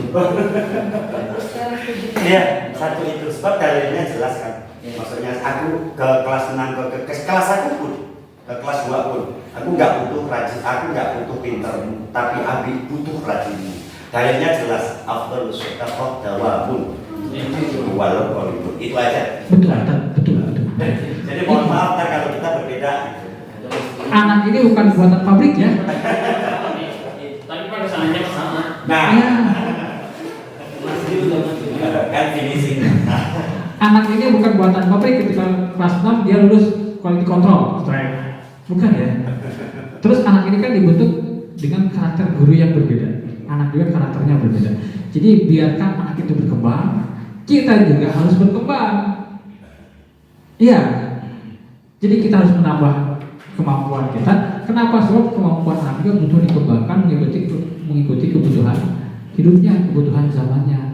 Ya, itu aja. Pokoknya jangan sampai kita malas-malasan, jangan sampai kita tidak saling mengingatkan. Ayo kita sama-sama belajar, gitu aja. Jangan sampai bosan-bosan untuk belajar. Saya mah sudah tua. Pertanyaan cuma satu, mau husnul khotimah apa suul khotimah, gitu aja. Iya kan? Ya. Tidak ada pertanyaan? Kalau tidak ada pertanyaan, dicukupkan sekian. Tapi saya minta tolong, minta pendapatnya terhadap materi yang saya sampaikan direkam. Gak apa-apa ya. Meskipun hari tidak bisa, besok atau lusa bisa ya. Ya seperti biasa ya. Mau hari ini yang mau terserah, gitu ya, mau besok-besok juga terserah. Yang jelas saya akan merekamnya maksimal 2 menit atau 1 menit juga masalah. Gak ada pertanyaan? Kalau tidak ada pertanyaan, cukup sekian. Mudah-mudahan bermanfaat bagi kita semua dan mudah-mudahan materinya penasaran Bu, ini belum nyampe semua, saya juga sekilas-sekilas, tapi akan saya share itunya setidaknya buat dibaca-baca di rumah kalau bisa. Billahi taufiq wal hidayah. Wassalamualaikum warahmatullahi wabarakatuh. Terima kasih semuanya.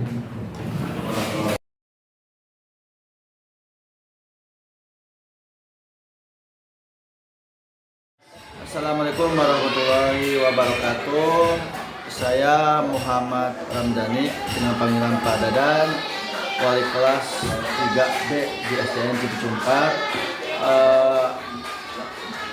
Pendapat saya atas hasil kemarin pemaparan materi dari Bapak Roman selaku salah satu peserta grup penggerak di Angkatan 7 yang saya dapatkan dan saya hasilkan. Penyampaian Pak Roman ya cukup baik sekali. Alhamdulillah saya bisa bertukar ataupun sharing mengenai permasalahan-permasalahan yang ada di sekolah, yang antaranya yaitu tentang yang saya ingat yaitu tentang hukuman ataupun aturan ataupun disiplin yang ada di sekolah yang harus diterapkan kepada anak seperti itu. Nah, adapun yang disampaikan Pak Roman dan rekan-rekan lain itu ya semuanya bersepakat dan bersependapat ya betul seperti itu. Namun maaf belum bisa sampaikan satu persatu karena mungkin nanti saya lupa. Jadi ya pokoknya luar biasa sekali lah apa yang disampaikan Pak Roman itu ya. Yang pertama ya kontekstual dapat itu kan dalam tata bicara itu kan ya udah pas gitu kan, jadi bisa mudah dipahami oleh kita semua, oleh rekan-rekan guru ataupun yang lain. Mungkin itu aja pendapat saya. Semangat terus, lanjutkan seperti itu. Assalamualaikum warahmatullahi wabarakatuh. Saya Bu Tanti Roheti, guru kelas 1, menanggapi paparan dari Pak Roman sebagai guru penggerak ya. Itu bagus sekali. Yang dipaparkan itu tentang sanksi, terus konsekuen hukuman. Ya, yang saya ingat itu di sini saya sangat setuju tentang hukuman positif yang diberikan kepada anak. Karena menurut saya sebagai guru kelas 1 itu penting sekali ya tentang hukuman yang positif. Hanya itu aja yang saya ingat, Pak. Atur nuhun Pak Roman ya tentang paparannya luar biasa. Maju terus, semangat. Oke, assalamualaikum warahmatullahi wabarakatuh. Nama saya Muhammad Asyafuliyadi, ngajar di kelas 6. Ketika Pak Roman kemarin menyampaikan tentang disiplin positif bagi anak, itu sangat baik sekali, baik dalam penyampaian maupun materinya juga sangat bagus sekali. Saya di sini hanya mengomentari tentang penyampaian materi yang disampaikan oleh Pak Roman. Ternyata sangat bagus sekali penyampaiannya, tidak terlalu cepat sehingga kami sebagai peserta bisa memahami materi yang disampaikan oleh Pak Roman tersebut. Mudah-mudahan Pak Roman sebagai peserta guru penggerak Angkatan ke-7 Kabupaten Bogor kedepannya lebih bagus lagi dan ilmunya lebih bermanfaat lagi. Demikian pendapat saya untuk penampilan Pak Roman kemarin. Assalamualaikum warahmatullahi wabarakatuh. Bismillahirrahmanirrahim. Assalamualaikum warahmatullahi wabarakatuh. Perkenalkan, nama saya Eni Suryani, saya rekan dari Bapak Romansyah SPD SDGR, salah satu peserta CGP Angkatan ke-7. Saya di sini akan memberikan saran dan masukan atas diseminasi yang telah dilakukan oleh Pak Roman terkait dengan hukuman disiplin positif yang diterapkan di sekolah.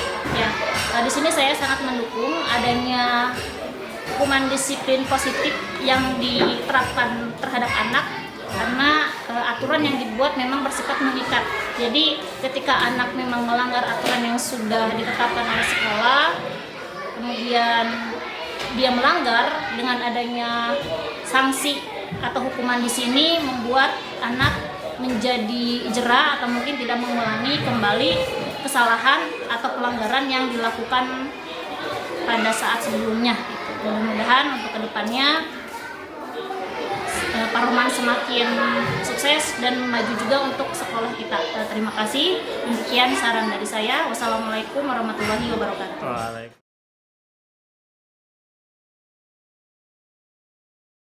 Misalnya dalam Al-Quran itu kan ada Innallaha yuhibbut tawwabina wa yuhibbul mutatahhirin. Allah itu suka orang-orang yang bertobat dan orang-orang yang bersih.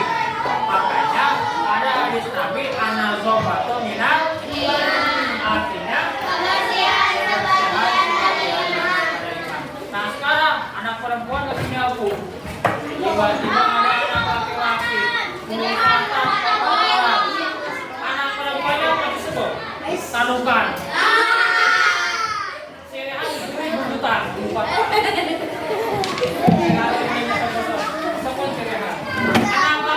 Tadinya yang anaknya perempuan sudah bersih, tiba-tiba ngamuk, ongkos karos.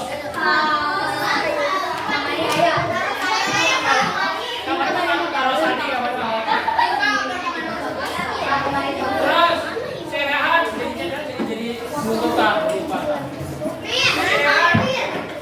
Perempuannya marah, sirehan dijapret di sini nih.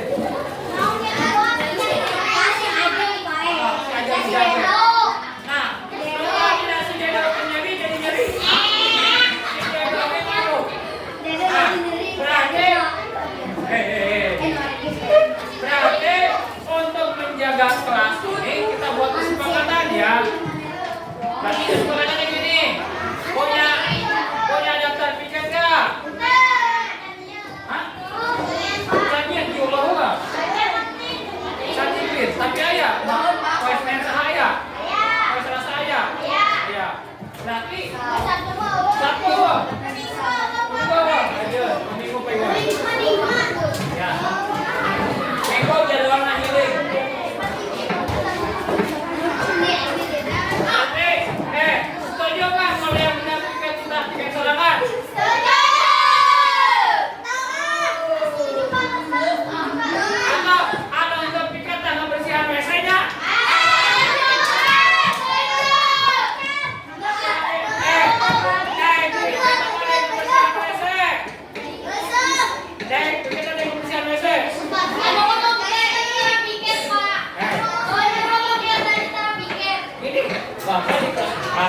muridnya ada 30 orang.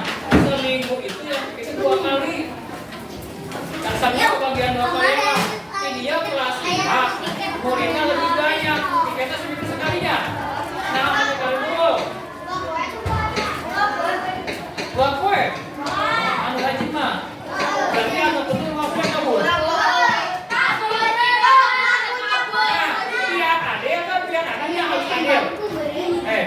Adil, gimana ini ada apa ya? Dua sosial. Ya, berarti yang tidak pikir berarti kumaha. Ini piket seminggu. Kenapa stok yang tidak piket itu merasa tidak memiliki? Yang piket kan merasa memiliki ya. Dia mana mengucapkan dia aku di kota Lampung. Ada telah piket. Orang telah piket dia. Tidak merasa memiliki makanan segala laki-laki yang dulu yang berusaha dia berusaha ya, berarti yang dia pikir kebersihan WC setuju tuh?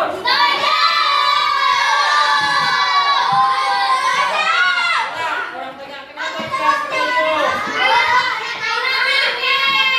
Jadi orang tidak yang untuk pikir jadi tadi lah begitu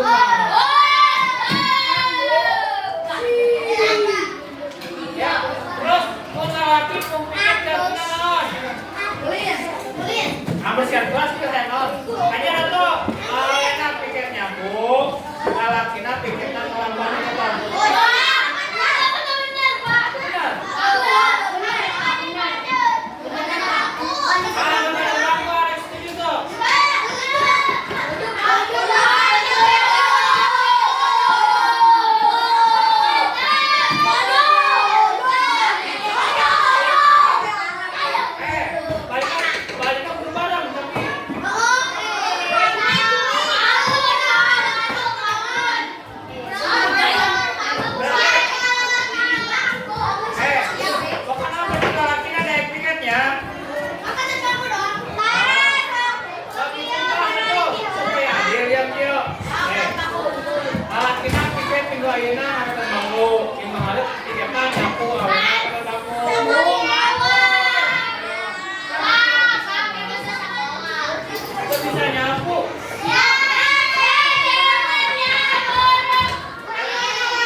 Yang kedua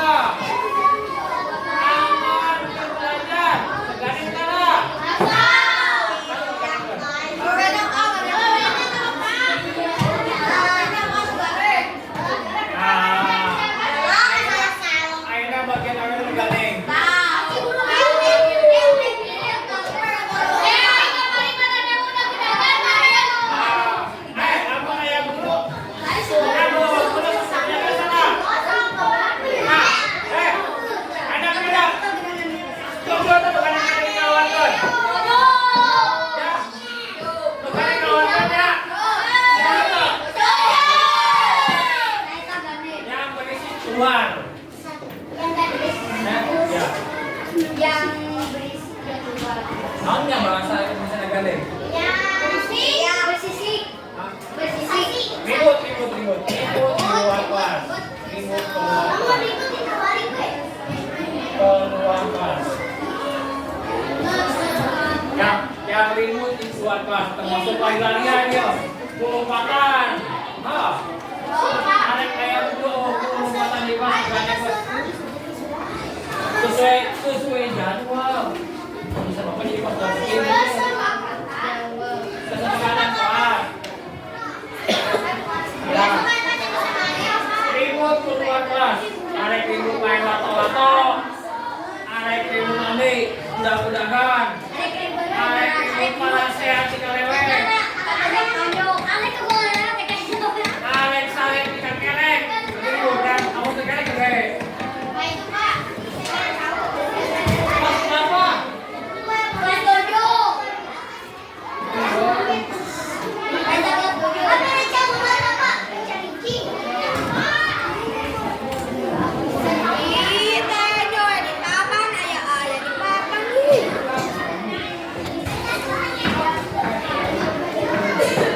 Setiap hari sesuai jadwal.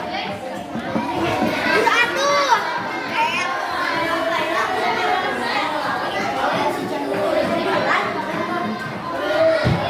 Setiap hari. Ya, pokoknya lo ribut keluar.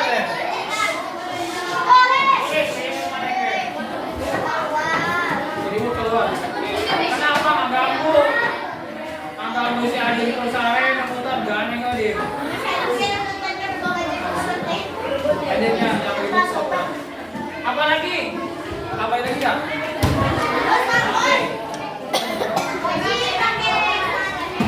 Hah?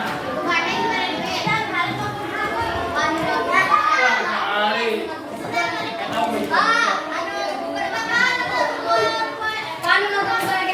Oh iya,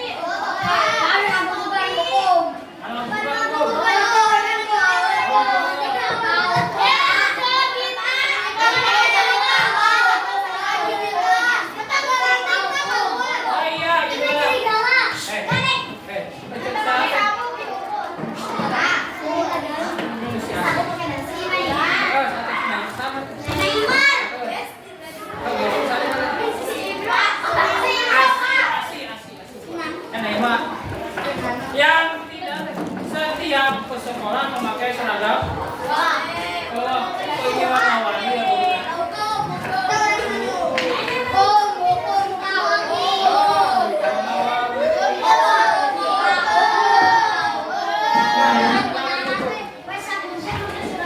Iya.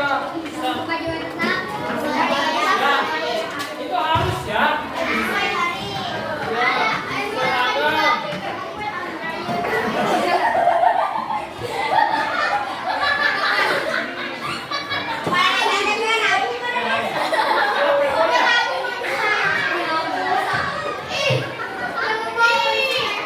Memakai seragam sesuai jadwal. Iya kan, hari Senin Selasa pakai merah putih, hari Rabu pakai batik, hari Kamis pakai pramuka, hari Jumat pakai baju muslim. Kenapa celana? Iya, baju merah putih yang panjang.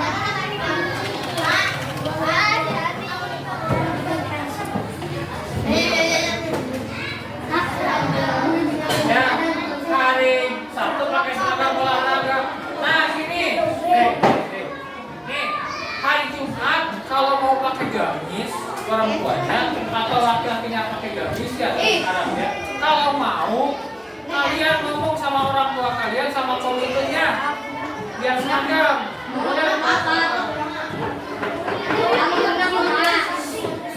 Tapi seragamnya harus semua, nggak boleh kelas 5 doang. Nah, ngomong dulu aja. Ibu, mama, hari Jumat seragamnya ya hari Jumat baju pokok baju muslimnya pengen seragam, boleh. Asal orang tua kalian sepakat. Contoh kayak di kolom 3 dari Bapak lewat. Anak laki-laki, anak perempuan pakai baju koko, pakai seragam. Kalau kolomnya warna biru, warna tua asin. Ya, kepala tuanya sama pakai gamis, pakai gamis. Ya, kalau mau kalian sepakat orang tua kalian. Jangan kayak gini. Dia kalau nama kapan jasa, dia kalau nama kebukus, itu kehadiran. Sehat baru mau sorangan.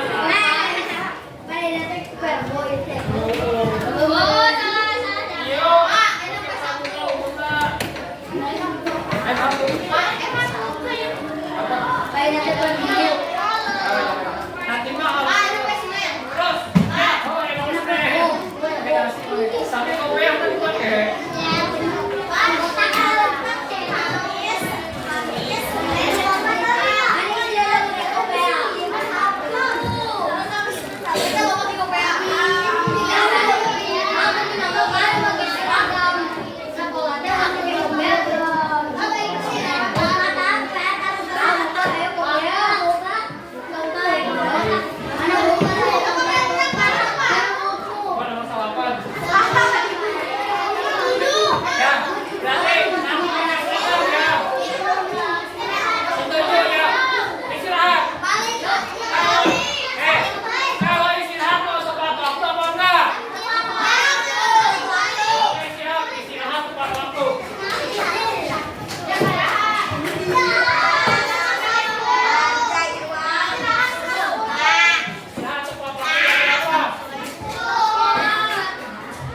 Jam 9.30. Masuknya jam berapa?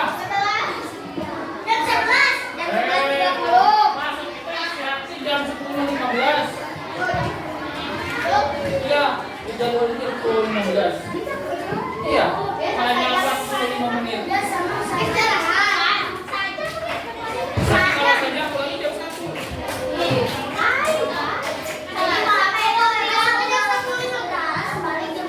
Iya.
Nah, perhatikan.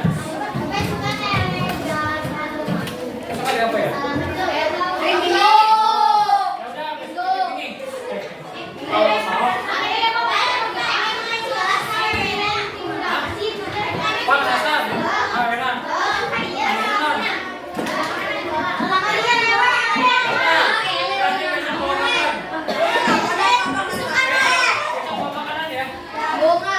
Mau jajan?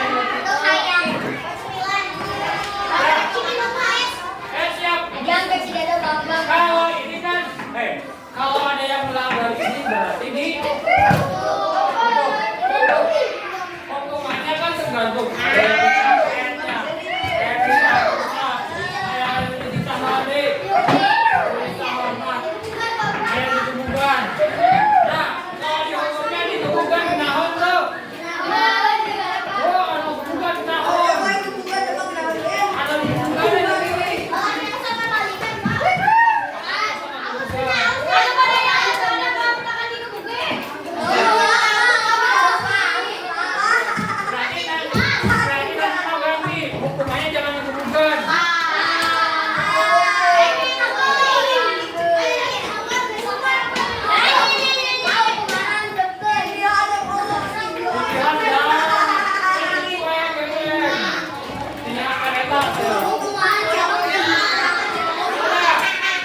yang hukumannya ada kita buat keyakinan kelas. Tahu keyakinan?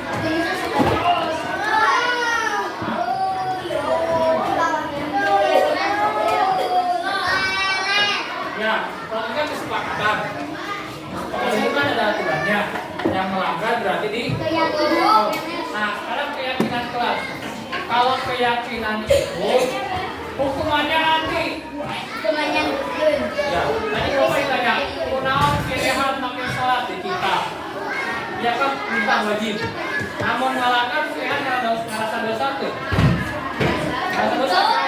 Jadi Bapak nanya pilihan. Nanya pilihan. Ya, kalau kita nih, kalau kita bulan puasa, kan puasa. Amun ini udah bulan puasa, puasa kan wajibnya. Dan bulan puasa oh tiba-tiba ngagodin, tiba-tiba ngemen. Amun ngagodin kayak orang tuh. Ngumpul kan? Pokoknya ngumpul. Jangan sampai balik ngumpul kayak orang.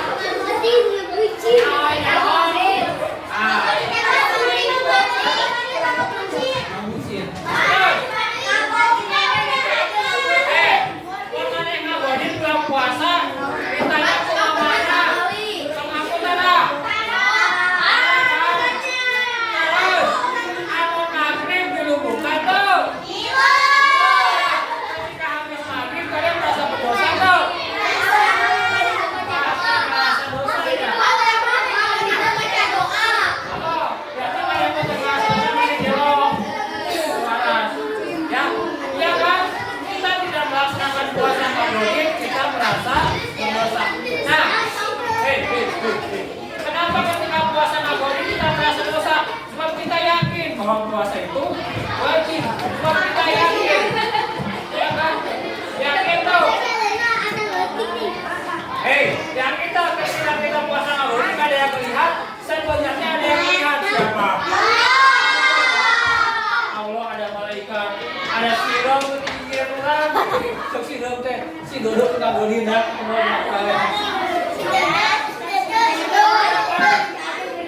Oh, si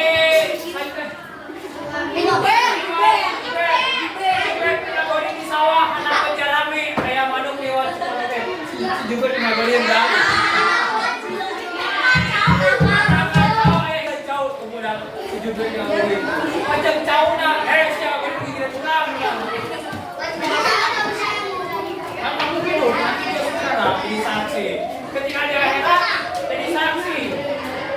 Juga bahwa penduduknya nggak boleh menggunakan orang. Ya kan? Nah, berarti keyakinan itu ada. Nah, sekarang ini yang pertama. Kita piket setiap hari. Tujuan piket apa? Menjaga kebersihan. Nah, tahu hukumnya menjaga kebersihan? Tahu? Berarti hadisnya an-nazafatu minal artinya kebersihan sebagian dari ibadah.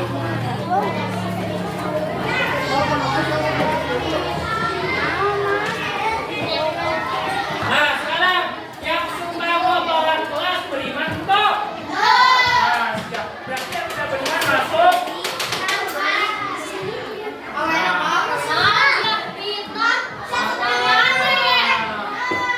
Kelasnya dijaga, jangan sampai kotor. Sebab surga itu tidak menerima yang orang yang kotor. Ya. Nah, apa ditanya? Kunaon anu maot sok dimatian.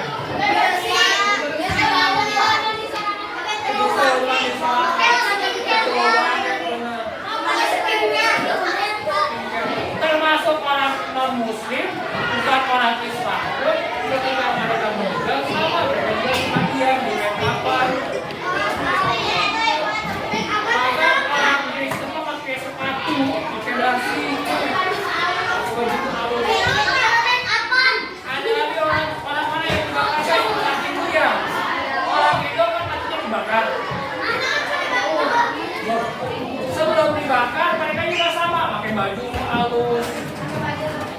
rekomendasi gubernur. Kenapa ditinggalkan? Karena mereka takut.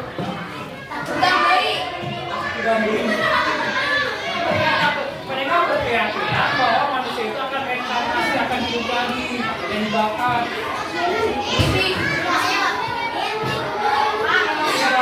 Ada yang disebut yang dibakar.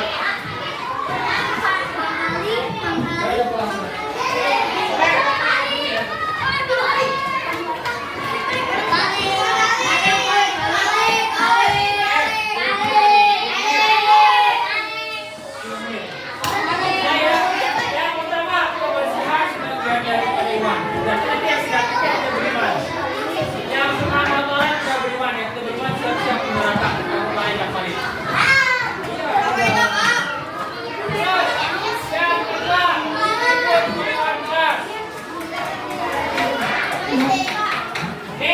Berarti keyakinannya dia ikutnya tidak dihukum bagaimana?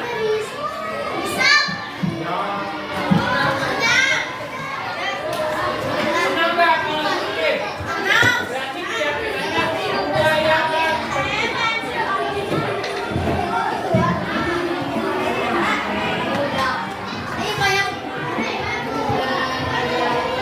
Ya kan, supaya ulah ribut, ulah gandeng, budayakan tertib jeung antri. Mana hari dipotong apa ade? Mari punya. Oh, nanti mana?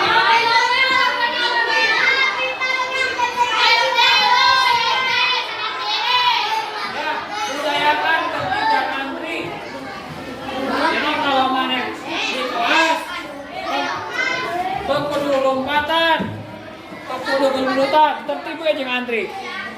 Enak bagian di tengah. Sama dengan yang pokok. Ya.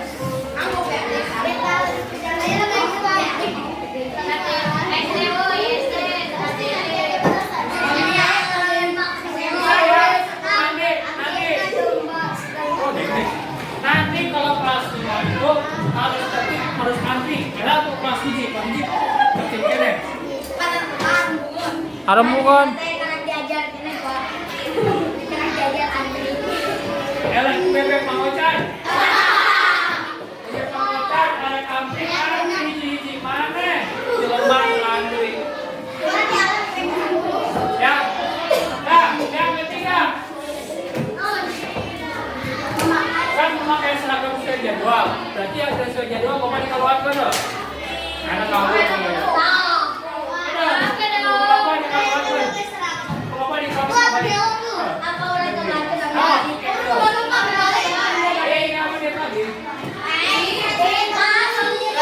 Berarti gini. Amun orang posnya dia bapak posnya. Posnya kan mana yang pakai bajunya merah putih, pakai nasi, pakai nasi, pakai topi. Tapi kata mana? Beda dengan kue Jumaah. Kue Jumaah bapak. Ada sholat duha, itu ada sholat duha, ada kafarat, ada kewenangan, apakah ada kamu, apakah ada hadiran, dengan kalian. Ada perempuan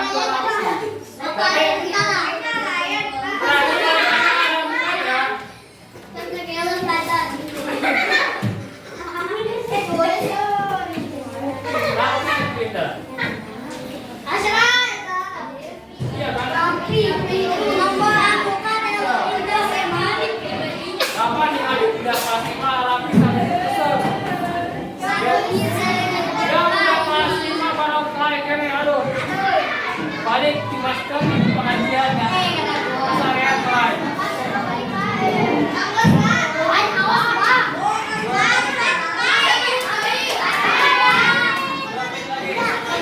Terus satu lagi. Empat. Iya. Nomor 4. Nanti kan kita istirahat tepat waktu. Masuk tepat waktu. Berarti pulang tepat waktu. Hari Jumat jam berapa pulangnya? Jam 9.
Mau yang mana?